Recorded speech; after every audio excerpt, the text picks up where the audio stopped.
We're pretty sure that you've been keeping an eye on the Maverick, as you've heard a lot of buzz about its affordability, efficiency, practicality, and overall versatility. But despite that initial appeal, many drivers found themselves parting ways with this pickup in no time.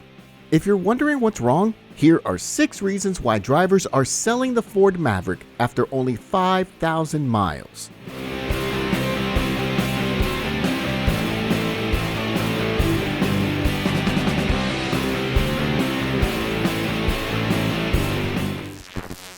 Number 6. Ride quality.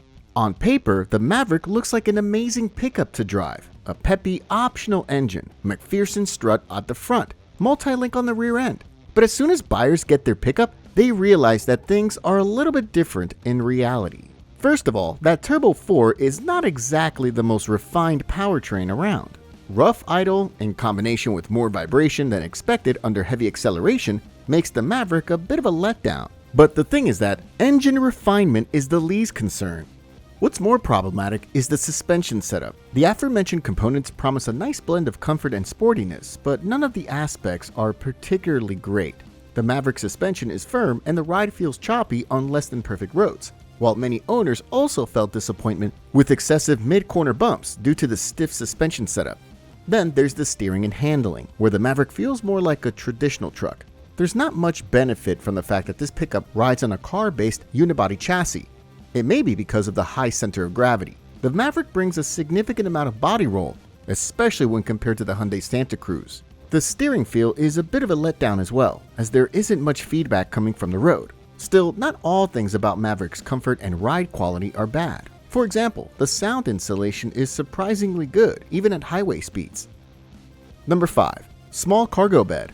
The Maverick comes in a single cab and bed configuration as a crew cab pickup, and with 200 inches in total length, it's easy to presume that there isn't much of the bed length behind the cabin. In numbers, that would be around 4.5 feet, and while that's plenty enough for many, some owners realize it's too short for their needs. Usually, those would be drivers who downsized from a Ranger, or maybe even an F-150, so it's easy to conclude why they felt a little bit disappointed. For example, it cannot fit a standard 4x4 foot pallet, unlike the Honda Ridgeline, which deals with these dimensions with ease. Many of those drivers found it hard to handle their typical load, so they eventually decided to switch back to a bigger truck. Still, if you ask us, the Maverick's bed should work for the vast majority of drivers. Besides bed dimensions, there are a few concerns regarding in-cabin storage. The cup holders, for example, feel a little bit small and don't exactly accommodate bigger bottles. Small storage compartments are not numerous, and some of them are not designed particularly well. For example, the door sides feature a little bit odd shape, so not much can fit in them. On the other hand, most drivers are perfectly happy with that massive and well-designed glove box. Number 4. Rivals told more. Ford finally brought a highly anticipated update and made the hybrid available with an all-wheel drive system. So just like the version with the Turbo 4 engine, it can tow 4,000 pounds, but only if you opt for the tow package. Otherwise, base front-wheel drive versions without this package are good for no more than 2,000 pounds. We can't say it's bad, nor that buyers of a unibody pickup expect significantly more, but the fact is that the competition is better. Just take a look at the Hyundai Santa Cruz. The Maverick's key rival can tow 3,500 pounds in the standard version, while all-wheel drive models are good for up to 5,000 pounds. In the compact segment, it has a pretty big margin and is potentially a deal breaker. Also, let's not forget to mention the Honda Ridgeline, which even though it belongs to the upper class, also features a unibody construction. That one also features a towing capacity of 5,000 pounds. The Maverick also lags behind when it comes to the max payload. It's rated at 1,500 pounds, no matter the configuration, but those figures get easily outshined by Santa Cruz's max payload that goes all the way up to 1,753, which is impressive for a compact unibody pickup and even better compared to some of the body-on-frame midsizers. Number 3. Base trim is too basic. One of the Maverick's key selling points is its price, but that makes it pretty clear that buyers have to be ready to make compromises and lower their expectations regarding interior design and aesthetics in general. Base models are not particularly generous with standard equipment and miss many styling features of upper trims. For example, the base XL trim does come with LED headlights, but at the same time it features steel wheels, which makes it significantly less appealing compared to more expensive variants. Also, there's cloth upholstery and the relatively decent 6-speaker audio system. By modern standards, the Maverick isn't a champion of safety either, considering that many modern-day systems are missing. Practically all you get is forward collision mitigation and lane keeping assistance. Still, we have to admit that the Blue Oval company has brought some important improvements with the recent refresh, starting from the large 13.2-inch infotainment screen and wireless connectivity for Apple CarPlay and Android Auto smartphone integration. The Maverick looks utilitarian from the inside, and base trims look bare-boned in particular.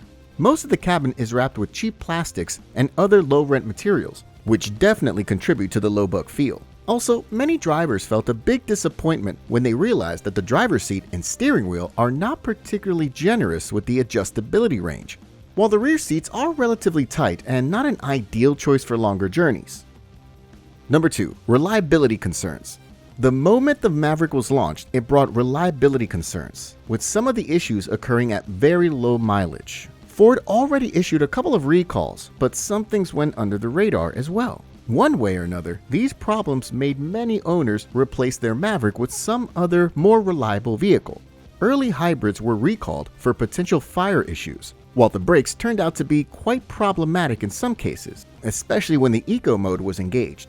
Then there was a problem with brake lights. Powertrain issues are various, whether it was about hybrid or turbo 4 engines. Some drivers are pretty annoyed with the shuddering when switching from gas to electric in hybrid, which made them get rid of this small pickup after just a few thousand miles. On the other hand, the Turbo 4, as we already mentioned, turned out to be quite unrefined and even shaky on cold starts, while there were also issues with the catalytic converter and even oil leaks from the valve cover at very low mileage. Battery issues were common too, with the 12-volt battery not charging and constant deep sleep.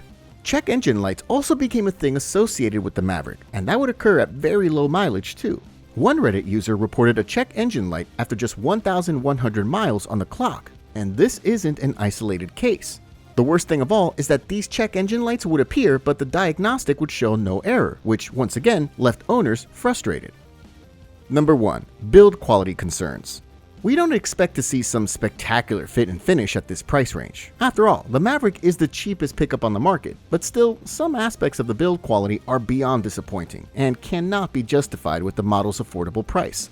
Misaligned panels are something most of us can live with, but earlier models had big problems with inconsistent paint quality, which would often lead to scraping in a record short period and inevitably lead to rust problems. Then, owners had big complaints about the interior quality, not in terms of materials, but rather in terms of the way certain parts were assembled so poorly that the rattle would start the moment they took their new car from the dealer. Many owners complained about the insulation between the engine and the cab, because when you open the front door, you can clearly see the inside of the engine bay.